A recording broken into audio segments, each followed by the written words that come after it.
Sonam Kapoor, I have to start by saying that I really love you, and I'm so happy to be here and that this interview is finally happening. Thank you so much. Thank you so much. I'm just super happy to be here speaking with you, and hopefully you'll be playing some of my favorite songs. Of course, I will be.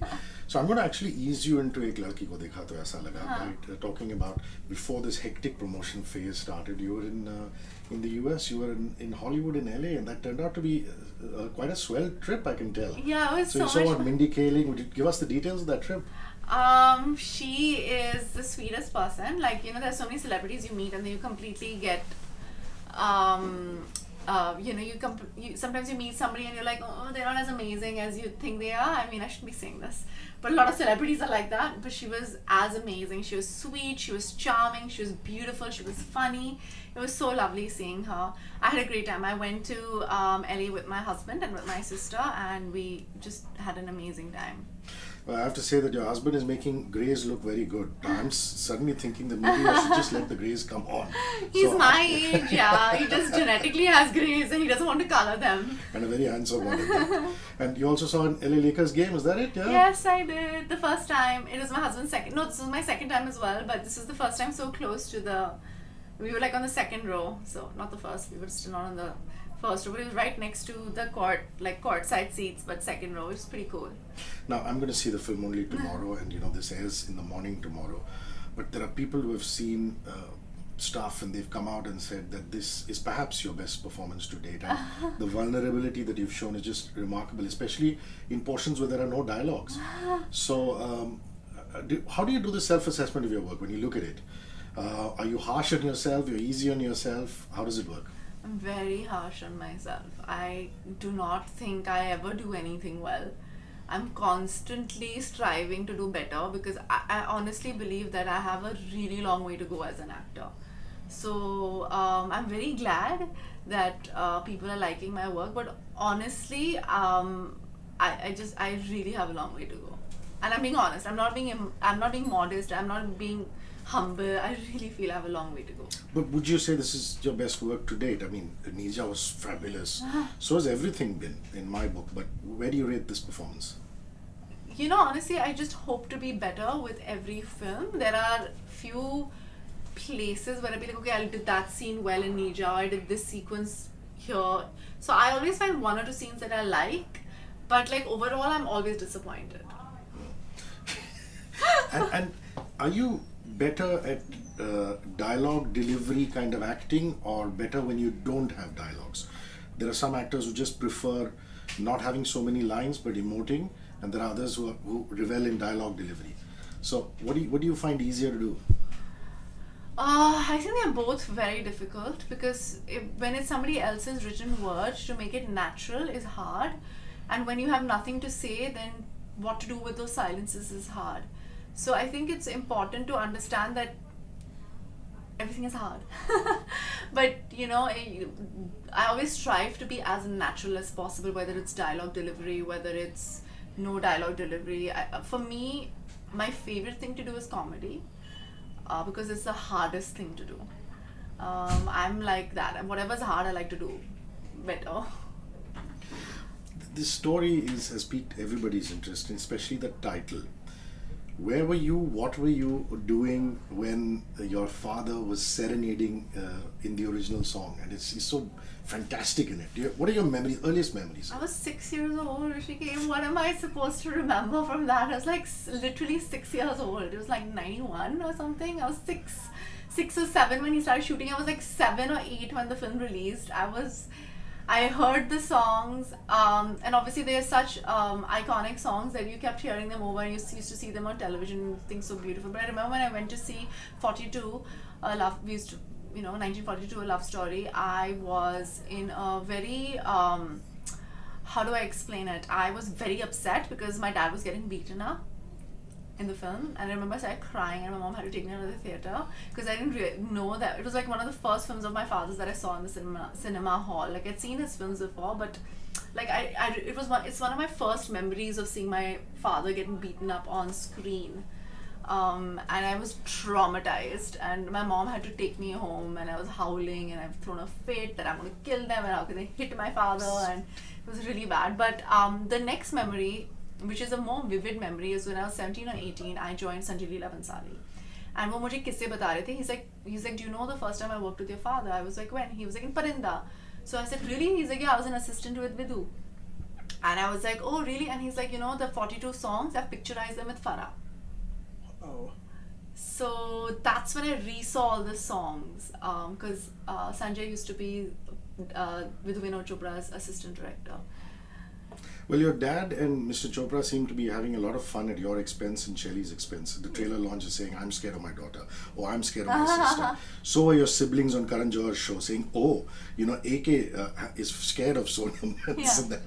So is there some truth to that? Yes. That he's a little scared of you? And if so, pray why? He's scared of me because I am a very, how do I explain it? You're outspoken. Yeah? I'm not only outspoken, I'm a very emotional person. And I'm not talking about, oh, I'm like throwing things or whatever. I'm very sensitive. Like I get hurt easily. I feel bad for people easily.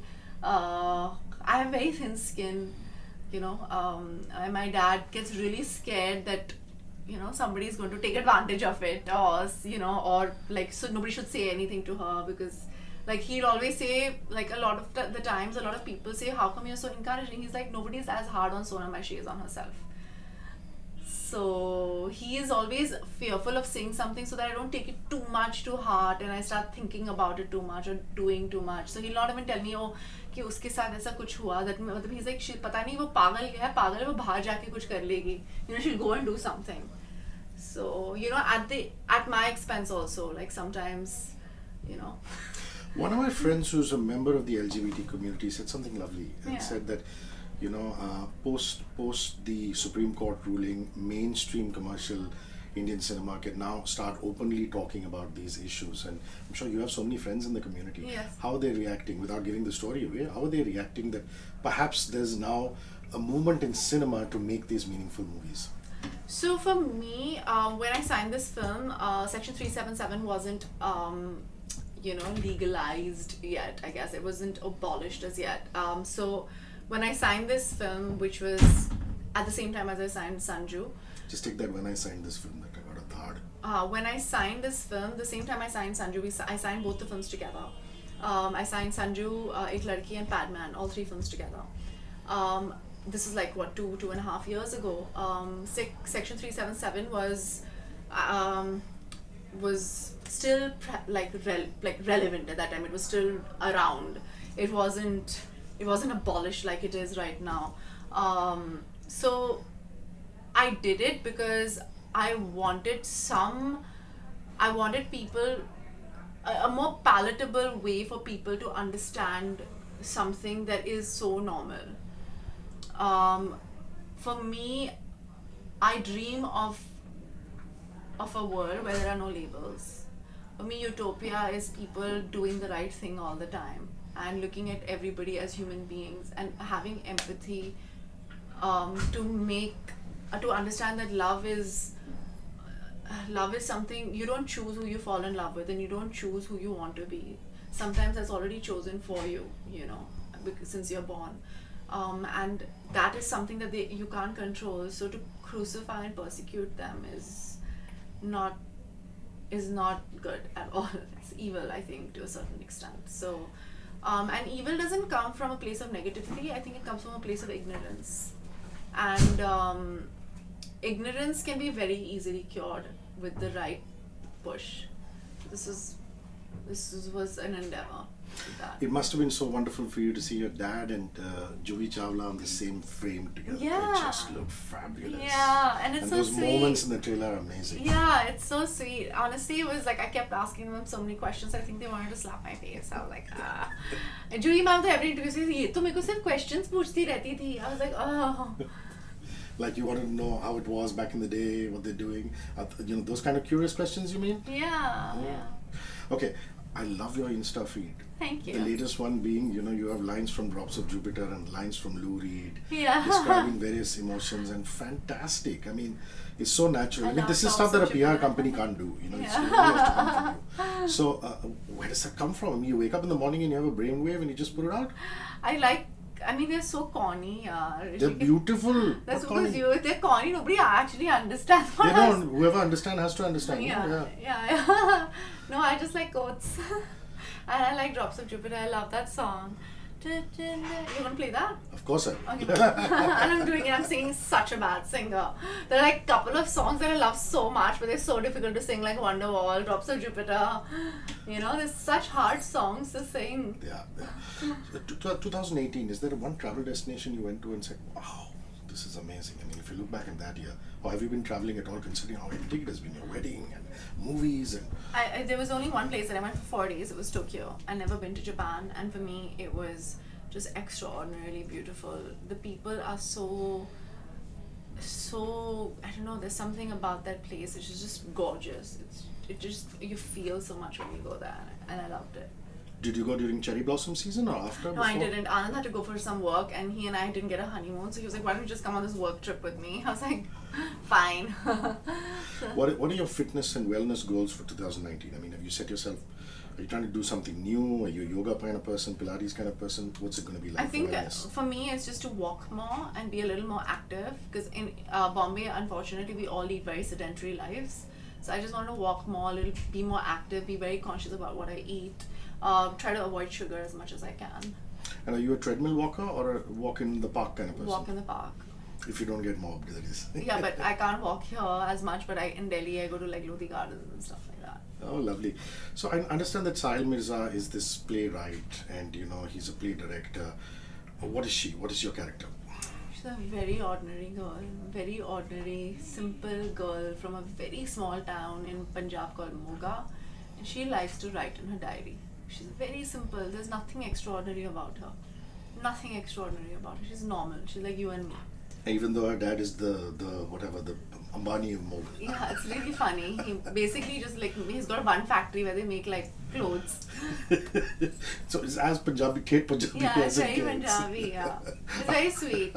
Sweet. What's on your phone? What is on your playlist? Please educate me, and then I'm going to ask you what you're reading, because I saw this lovely Helen Keller book on your timeline. Yes. What am I? iTunes is not on this. You must remember off the top of your head. Yeah, I'm just...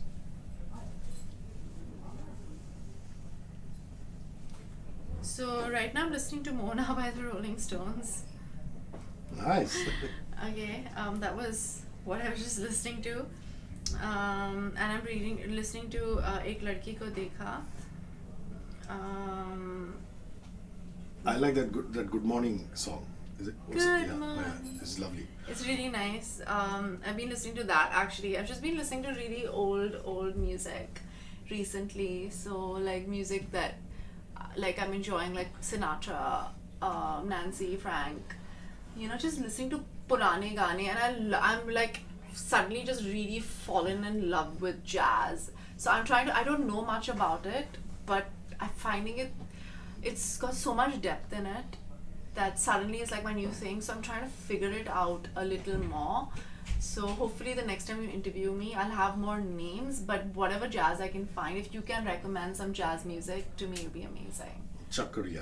Yeah. So, but jazz and blues were the beginning of all other forms of music. Yeah, as they it's say. so it's good. lovely. It's so good. I mean, I'm just listening to like even instrumental jazz is just so amazing. So every time I wake up in the morning, I'm just like I play some jazz and I listen to it while I'm getting ready, and I love it. The books. There was one Helen Keller book. Other than that, what do you read? So right now, honestly, I have this thing called Weekend Readings with Sonam on Instagram. So whatever somebody recommends, I read. So yeah, last time that was what I was reading. Before that, I reread Jane Austen's Pride and Prejudice. Wow, yeah. I saw that. And then there was another. So then I went to this bookstore in LA where I found this Pride and Prejudice and Zombies that they made a film out of. So I took that, like Elizabeth Bennet with zombies. So I've got that, and I'm going to read that. And I'm going to read a couple of like, I've really got into fantasy, so I want to read a little more fantasy and pulpy horror books. But your fashion sense remains as beautiful as ever. Thank you. Any new designers or any new labels that you've discovered and you said, wow, now I can make this my own? I don't know about new designers and stuff, but I want to encourage more Indian, indigenous designers, which I feel are going to, break through. I feel it's all about encouraging new Indian designers. Why should somebody go to the theatres to see this beautiful film called Ek Ladki Ko Dekha? Because it's a very familiar world with an unfamiliar story, and you'll find something that you can identify with in this film. Is that why in the trailer launch you were in boxes? Raj had no idea who suggested that. Was it the marketing team or the, It's from the film. It is? Yeah. It is from the film. In the trailer launch you were all in boxes? Yeah, glass boxes, because we all have to be set free. Each and every character in the film. Every conversation with you is special. I hope I meet you soon for the Zoya Factor. Thank you, Hrishi K.